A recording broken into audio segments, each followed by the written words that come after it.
Good morning, everyone. I'm here this morning, thank God, to share a story with you. It's about determination and persistence.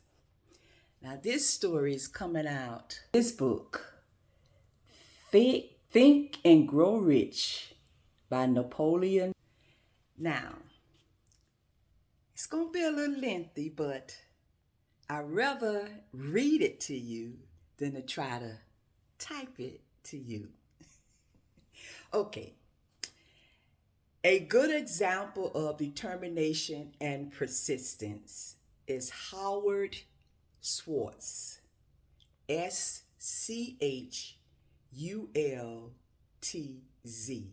Some of you may have heard of him.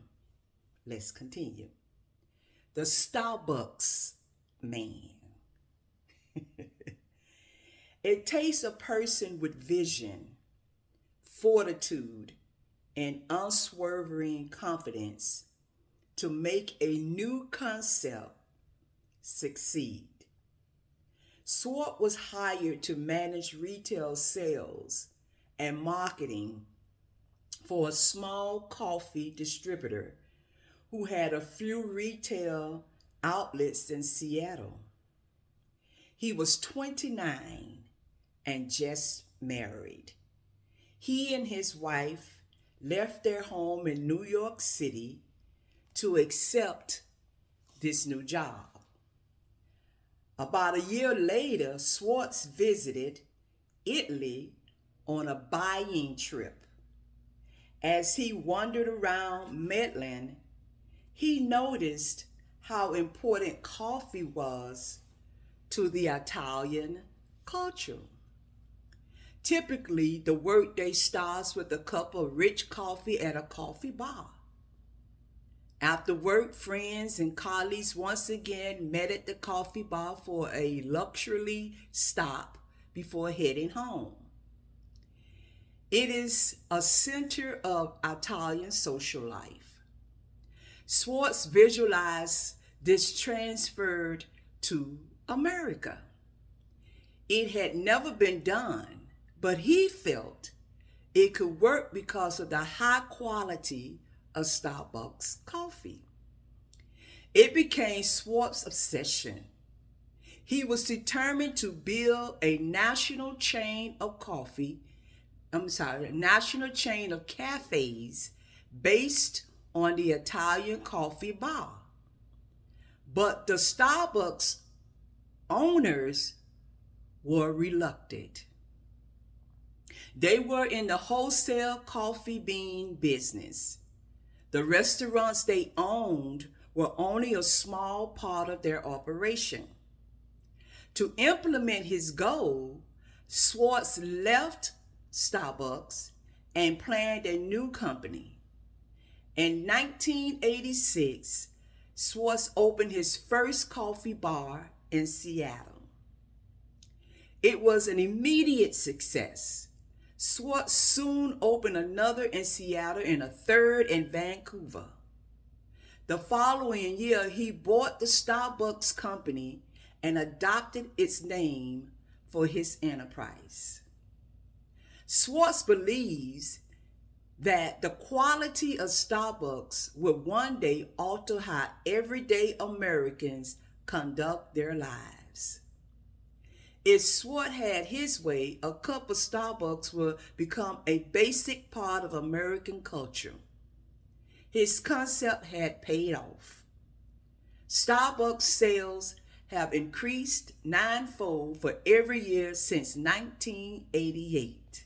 I remember when Starbucks got started, by the way. That's just a little tidbit. Schwartz envisioned hundreds of Starbucks coffee shops across America where business people would stop on their way to work and come to after work to relax. Shoppers would stop for a pick-me-up. Young people would meet their dates over coffee rather than cocktails.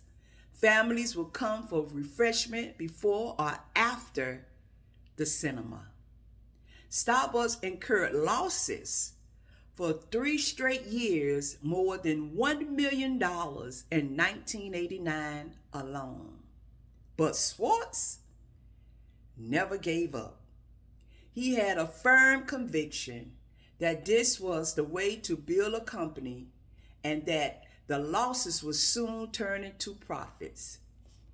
Once his Seattle stores were profitable, Starbucks spread slowly into other cities: Vancouver, Portland, Los Angeles, Denver, and Chicago, and later to the eastern cities and overseas. Starbucks has become a household name all over the world and an example of American marketing ingenuity. And it has made Howard Schwartz one of the world's richest people. I'm reading this to you to let you know that when you start your entrepreneur vision, don't give up on it. You may have some setbacks. You may receive some no's, but stay focused. Keep your persistence flowing, because at the end of the day, if you don't give up on you, guess what? It won't give up on you either. So don't worry about the naysayers. Don't worry about how slow the business gets started. Remember this, and I was told by a very sweet young lady. She says, building a business is a marathon, not a sprint. And I say to you, my Planet Marketing business is a marathon, not a sprint.